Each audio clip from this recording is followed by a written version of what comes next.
Hello दोस्तो, आजच्या नवीन कथेमध्ये आपल्या सर्वांचं स्वागत आहे. आजच्या नवीन कथेचं नाव आहे शापित शेत की साजिश. श्रुती पुण्यात नोकरीला होती. साधं, शांत आयुष्य तिचं सुरू होतं. अचानक एके दिवशी वकिलांचं पत्र आलं. तिच्या आजोबांनी तिला गावातलं एक मोठं शेत वसियत करून दिलं होतं. पहिल्यांदा तिला आनंद झाला. हिरवीगार जमीन, पूर्वजांची आठवण आणि गावाशी पुन्हा नातं जोडण्याची संधी. पण गावात पोहोचताच तिला लोकांच्या नजरा जाणवल्या.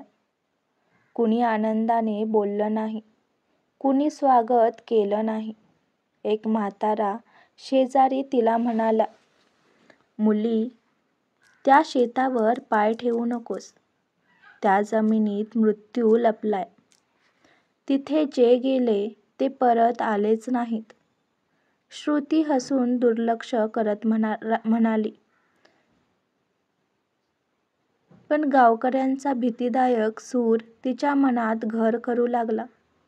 श्रुती दुसऱ्या दिवशी शेतावर गेली. शेत पाहता ते अगदी साधं दिसत होतं.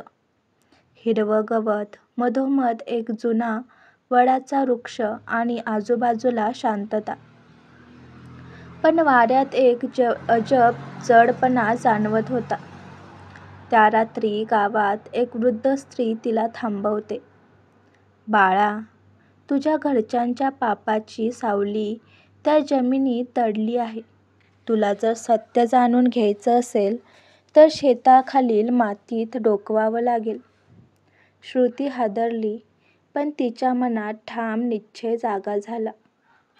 तिला सत्य जाणून घ्यायचंच आहे. ती गावातील एका जुन्या ग्रंथपालाकडे गेली. तिथे तिला गावच्या पंचनामा वहीत एक नोंद मिळाली. 30 वर्षांपूर्वी त्या शेतात एक तरुण शेतकरी रहस्यमयरीत्या गायब झाला होता. लोक म्हणत तो रात्री शेतात गेला आणि कधीच परत आला नाही. त्यानंतर काहींनी शेत नांगरण्याचा प्रयत्न केला, पण अपघात, आजार, अचानक मृत्यू अशी संकटं आली.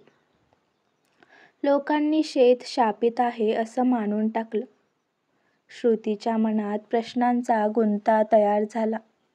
तो शेतकरी कोण होता? त्याचा आणि तिच्या घरच्यांचा काय संबंध होता?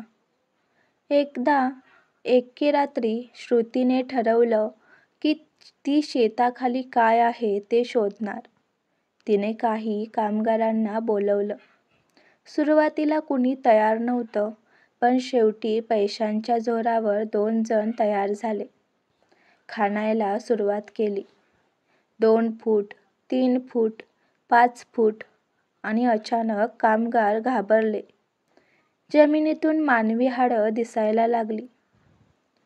श्रुती थरथरली, पण पुढं खोदल्यावर तिला एक लोखंडी पेटी सापडली. पेटीत जुन्या कागदपत्रांचा गठ्ठा आणि एक रक्ताने माखलेली अंगठी होती. कागद वाचताना श्रुतीच्या डोळ्यात पाणी आलं.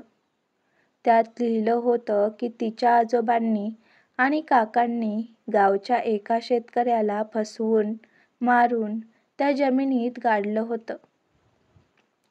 कारण त्या शेतकऱ्याचं नावही जमिनी हक्कावर होतं.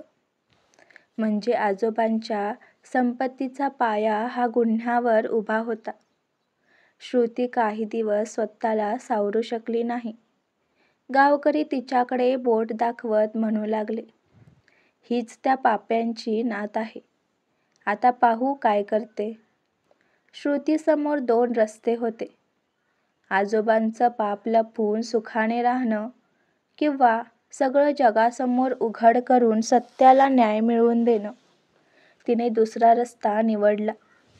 श्रुतीने पोलिसात तक्रार केली. त्या शेताखालून निघालेली हाडं तपासणीसाठी पाठवली गेली आणि गावच्या पंचनाम्यातील नोंदीशी ती जुळली. सत्य बाहेर आलं. तिच्या घरचं नाव बदनाम झालं, पण त्या मारल्या गेलेल्या शेतकऱ्याच्या कुटुंबाला न्याय मिळाला. श्रुतीने त्या शेताचं रूपांतर एका स्मारकात केलं. तिथे तिने एक फलक लावला. या जमिनीत दडलेलं सत्य आज उघडलं आहे. सत्य दडवलं तरी ते पुन्हा उगवतंच. ही जमीन आता न्याय आणि स्मृतीची आहे. गावकऱ्यांची भीती हळूहळू नाहीशी झाली. लोक पुन्हा त्या शेतात यायला लागले. श्रुतीचं मन जरी दुःखाने ओथंबलं होतं तरी शेवटी ती हसली, कारण तिने पापावर सत्याचा विजय मिळवला होता. आजची कथा आवडला असल्यास व्हिडिओला लाईक करा, चॅनलला सबस्क्राईब करा आणि कथा कशी वाटली हे कमेंटद्वारे जरूर कळवा. व्हिडिओ जास्तीत जास्त शेअर करा. धन्यवाद.